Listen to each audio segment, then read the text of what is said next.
నమస్తే, నా పేరు గుర్రమాంజనేయులు. ఒక వాస్తు సలహాదారుని. ఈరోజు అనంతపురం జిల్లా బూదేడ్ అనే గ్రామంలో ఉన్నాము. ఈ వాస్తు విజిట్ నిమిత్తము. ఈరోజు ఈ వాస్తు విజిట్లో మనకు కొంచెము ఈ ఇంటి అజామి ఎరిసామి ఓ యూట్యూబ్ ఛానల్ ద్వారా మనకి నెంబర్ తీసుకొని ఫోన్ చేసినాడు. అయితే ఈ వాస్తు విజిట్లో భాగంగా ఇది ఉత్తర సింహద్వారము. సింహద్వారం పక్కనే బాత్రూమ్ కట్టినాడండి.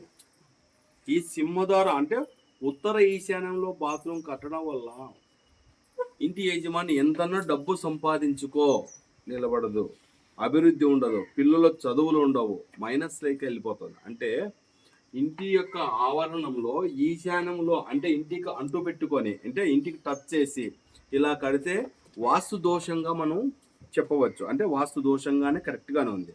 అయితే ఇలా కట్టడం వల్ల ఏమవుతుంది, ఇల్లు వచ్చేసి ఎల్ షేప్ అయిపోతుందండి. ఇట్లా వచ్చి తూర్పు ఆగ్నేయం ఖాళీ అయిపోతుంది.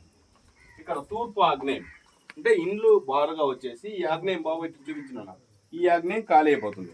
ఇలా ఆగ్నేయం ఖాళీ కావడం వల్ల డబ్బు నష్టమై, స్త్రీకి అనారోగ్యమై, అన్నదమ్ముల సమస్య వచ్చి ఇబ్బందులు పడతాయని లక్ష్మీ వాస్తల ఇలాంటి తప్పులు ఎవరు చేసుకోకుండా ఈ ఈశాన్యంలో ఏడ్చామన్న గారు ఇది వచ్చేసి ఈశాన్యం, ఉత్తర ఈశాన్యం, తూర్పు ఈశాన్యంలో కలిసిన మూలక మీరు బాత్రూమ్ కట్టినారు.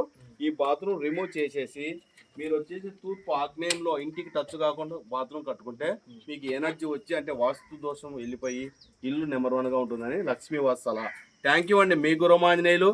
ఈ సలహా అందరూ తీసుకొని మీకు మీరు సలహా తీసుకొని అంటే వాస్తు సలహాదారుని పిలుచుకొని ఆ వ్యక్తి ఎలా అంటే వాస్తు పురుషుని యొక్క లక్షణాలు ఎలా చెప్తాడో ఆ విధంగా మీరు తయారు చేసుకొని కాంపౌండ్ కానీ ఇల్లు కానీ కట్టుకోవాలని లక్ష్మీ వాస్తు సలహా. Thank you. మీ గుర్రమాంజనేయులు.